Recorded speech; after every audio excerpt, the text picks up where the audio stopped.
à chaque fois qu'il y a une sortie, elle n'est même pas médiatique puisque ça se médiatise de soi, à chaque fois qu'il y a une sortie de la personne de monsieur Joseph Kabila Kabange, ça s'est fait parler. Et on se pose la question pourquoi, mais la question, elle est simple, c'est puisque quelqu'un qui est silencieux, quelqu'un qui a un charisme qui est posé, comme cet homme-là, avec tout ce qu'il a comme,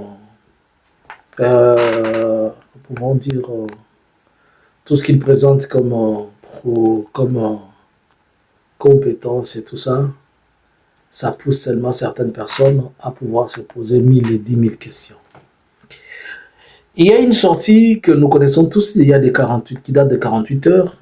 Aujourd'hui, nous sommes le 27 décembre 2024. C'est cette sortie qui a eu au courant de cette semaine à Addis Abeba entre Moïse Katumbi et et Joseph Kabila Kabange à Addis Abeba en Éthiopie. Bonjour, bonsoir. C'est votre analyste à cet espace Analysons Congo. Aujourd'hui, Analysons Congo vous dit encore merci à vous tous qui vous abonnez. Cet espace est sponsorisé par nos deux partenaires qui sont Chukudu.com, ainsi que Chukudu, c'est une boutique de vente en ligne, ainsi que ID Travel, qui était auparavant Goodjeni et qui est devenu ID Travel. Donc, désormais, vous allez vous habituer à ce nom-là, l'idée de voyage, en français, idée de voyager, ou bien idée de voyager, ou bien idée de voyage.se, qui est une agence dans le domaine du tourisme. Alors, merci à vous tous qui nous contactez, et merci à vous tous qui nous laissez les commentaires, abonnez-vous, nous sommes aujourd'hui à 30K à cause de vous. Suivez attentivement cette analyse. Est-ce qu'on peut faire un effort que cette analyse fasse 1 million d'abonnés, 1 million de vues, 1 million d'abonnés? Est-ce qu'on peut y aller? Faisons un peu ces challenges ensemble. On y va. Joseph Kabila Kabange se rencontre avec Katumbi, Moïse. Tous deux, ils sont des Katangais, ici de la province du Katanga. C'est là qu'ils l'ont appelé hier Kanambe, depuis qu'ils sont au pouvoir, c'est là qu'ils l'ont appelé hier Rwandais. Ils ont fait plusieurs voyages au Rwanda, mais ils nous ont jamais apporté la preuve de la présence de Kabila au Rwanda, de leur maison, de leur papa. Et on a vu plus tard que même l'image de la personne qu'on prétendait être son papa, c'est une image d'un monsieur qui était jadis au Congo et qui travaillait. Suivez un peu le détail, vous allez comprendre. Pas maintenant.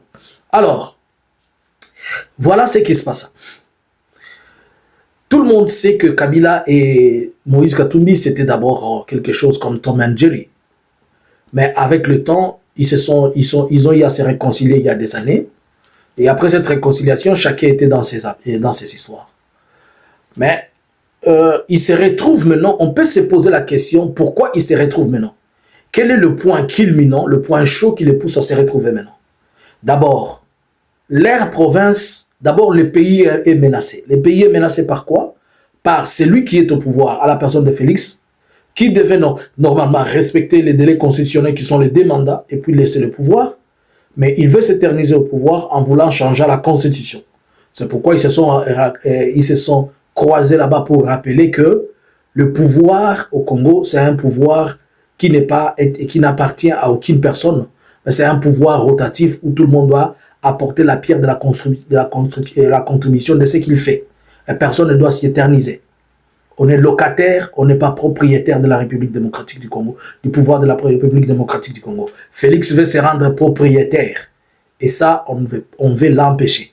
2. Puisque l'insécurité plane et les questions sociales qui ont été relevées, on arrête les gens, on tracasse, on fait tout ce qu'on peut faire, l'insécurité à grande échelle. Et les 2 messieurs se sont rencontrés. Il y a une autre chose, un autre aspect, c'est qu'ils sont tous originaires du Katanga et beaucoup de politiciens ainsi que des officiers katangais sont chaque fois arrêtés, tués. En dernière date, nous avons le pasteur Ngoï qui a été arrêté et amené à Kinshasa. Ils sont arrêtés, tués, les autres. De toute manière, la situation n'est pas bonne. Et ils ont fait un communiqué disant que non, personne ne va changer la constitution. Attendons-nous que dans les jours à venir, les 2 poumons vont se mettre en place Certes, on est en train de travailler les mécanismes de l'autre partie. Je ne sais pas si on va dire que Kabila est non grata en RDC, puisqu'on a accusé des choses qui ne tiennent pas debout. Mais dans le cadre du fair play de la politique et de la démocratie, je suis sûr que quelque chose d'autre va se passer. Pourquoi je l'ai dit?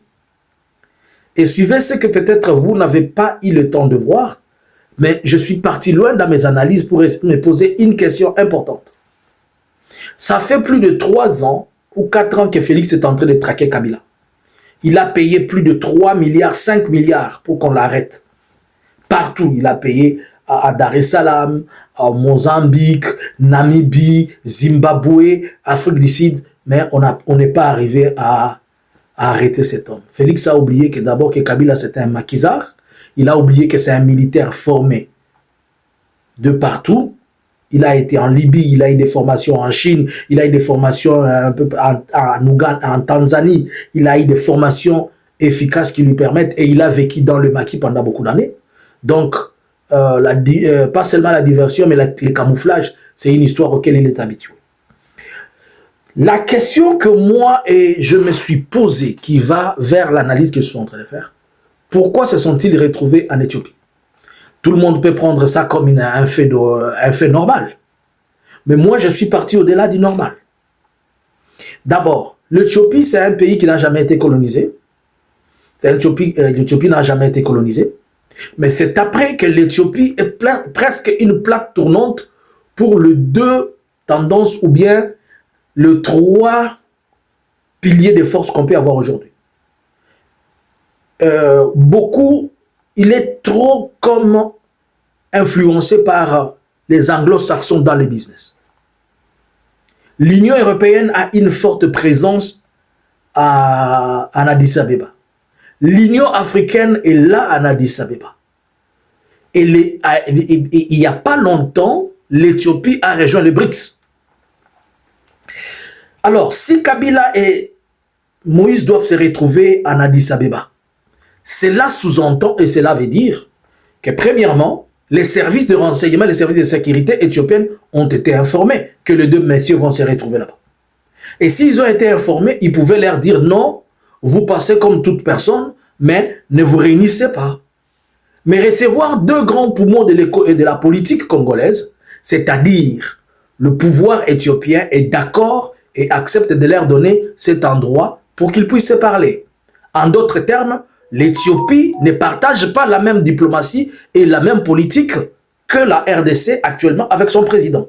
De l'autre côté, cela veut dire que l'Union africaine elle-même a accepté, puisque avant qu'ils se rencontrent là, ayant le bureau et l'office de l'Union africaine, tous les services de l'Union africaine, les pays qui sont bien informés, qui ont des renseignements, ont su que les 2 messieurs devaient être là, ils se sont relayés et personne n'a interdit cette rencontre, c'est que l'Union africaine a applaudi cela. L'Union européenne, c'est elle qui a financé la construction de l'Union africaine. Donc l'Union européenne a une très forte mainmise en Éthiopie par rapport à la question politique visant à l'aspect politique africain. Si aussi se sont rencontrés là, c'est que l'Union africaine, notamment, quand on parle de l'Union africaine, on voit les sièges de l'Union africaine, nous voyons les piliers de l'Union africaine qui sont la Belgique, la France, l'Allemagne, la Grande-Bretagne, ainsi que les autres pays tels que Scandinave et consorts, ils ont partagé le même langage. Quatrième, les anglo-saxons, notamment les États-Unis, a aussi, la CIA a autorisé, sinon la CIA pouvait dire non, non, non, non, ces messieurs-là, on est en train de les traquer. Cela sous-entend que tous les présidents de l'Union africaine sont contre la politique de Félix, que tous les présidents de l'Afrique centrale ne partagent pas l'avis, et surtout que pour le moment, ça se comprend que la communauté internationale, l'Union africaine et l'Union européenne, tout le monde veut voir quelque chose et notre mouvement, notre voix et notre interlocuteur et notre collaborateur, car on comprend et on a tous compris que dans Félix, il n'y a que la dictature, il n'y a que la pensée unique, la privation de liberté et surtout ces histoires où il embarrasse tout le monde dans la région, il accuse tout le monde et il présente son incompétence dans tous les sens et il devient gênant pour tous les collaborateurs. Alors, quelque part, vous allez comprendre que c'est tout à fait normal que l'on autorise cette réunion. Je vais faire deux analyses. La seconde analyse, c'est la question que nous allons nous poser. Qui d'entre les deux peut être favori? Mais, je me limite là pour continuer. Suivez la deuxième partie. Bonjour.